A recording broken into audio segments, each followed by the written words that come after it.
লালগোলায় অধীরের পদযাত্রা ঘিরে কংগ্রেসে উচ্ছ্বাস, তৃণমূলের উন্নয়নের পাঁচালীকে তীব্র কটাক্ষ। লালগোলা ধৌলাউড়ি বাজার থেকে আড়িবাড়ি হাসপাতাল মাঠ পর্যন্ত পদযাত্রা করলেন প্রদেশ কংগ্রেস সভাপতি অধীর রঞ্জন চৌধুরী। পদযাত্রা শেষে তিনি যোগ দেন এক কর্মী সম্মেলনে।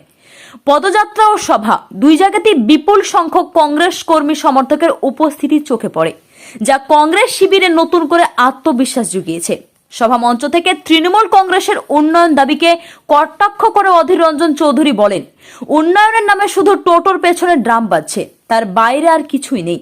তিনি আরো বলেন, মুসলিমদের ওয়াকফ সম্পত্তির অধীনে বহু বড় বড় জায়গা থাকলেও সেগুলির ভাড়া মাত্র 500 থেকে 1000 টাকার মধ্যে সীমাবদ্ধ, অথচ গরিব টোটো চালকদের ইলেকট্রিক বিল দিতে হচ্ছে হাজার হাজার টাকা।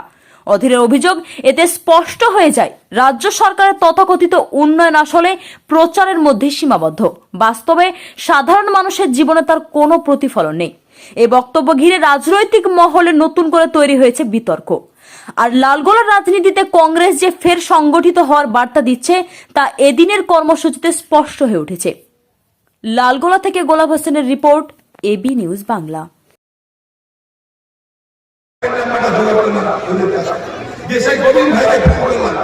গোবিন্দ ভাই আমার বাড়ি পশ্চিমবঙ্গ, আমি কংগ্রেসের একজন এমপি, আমার জেনারেল বিপদে পড়েছে, আপনি অনেক পয়সাওয়ালা, আপনি খুব ধার্মিক লোক শুনেছি, আপনি তাদেরকে সাহায্য করুন, তাদেরকে দুবেলা খাওয়ার ব্যবস্থা করুন, তারা বড় দুঃখী, বড় বিপদে পড়েছে।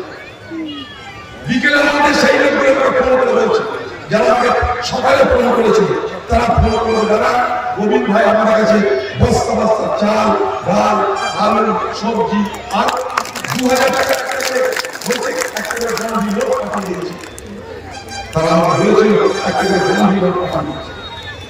মানুষকে সহযোগিতা করবে সব করা যায় না।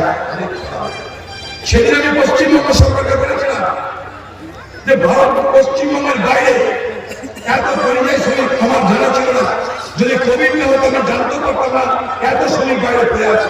তাই তাদের জন্য একটা দপ্তর খুললাম, পরিযায়ীদের জন্য সরকার একটা দপ্তর করে একটা মন্ত্রী করুন এবং তাদেরকে আপনি পরিচয়পত্র দিন, যাতে বাইরে তারা সেই পরিচয়পত্র দেখিয়ে তারা নিজেরা বলতে পারে তাদের বাড়ি ঘর বাসস্থান কোথায়। সেই দিন থেকে আমি দাবি করে আসছি, আদা দাবি করছি। কদিন আগে উড়িষ্যায় গেছিলাম, বাংলাদেশি বলে পশ্চিমবঙ্গে যারা বাংলা ভাষা কথা বলে তাদের উপর জুলুম চলছে সেখানটায়। সেই জুলুমের শিকার হিন্দু, সেই জুলুমের শিকার মুসলমান সবাই আছে। তাদেরকে যখন ঝঞ্ঝাট করা হয়, ঝামেলা করা হয়, তাদেরকে বারবার করার চেষ্টা করা হয়, তখন তাদের একটা অপরাধ, তারা বাংলা ভাষাতে কথা বলে, সে অপরাধ মানতে পারে। শুনলাম উড়িষ্যাতে আমাদের জেলা ছেলেদেরকে মেরে দিয়েছে, ছুটে গেছি, ঝঞ্ঝাট করেছি, চিৎকার করেছি, আন্দোলন করেছি, প্রতিবাদ করেছি।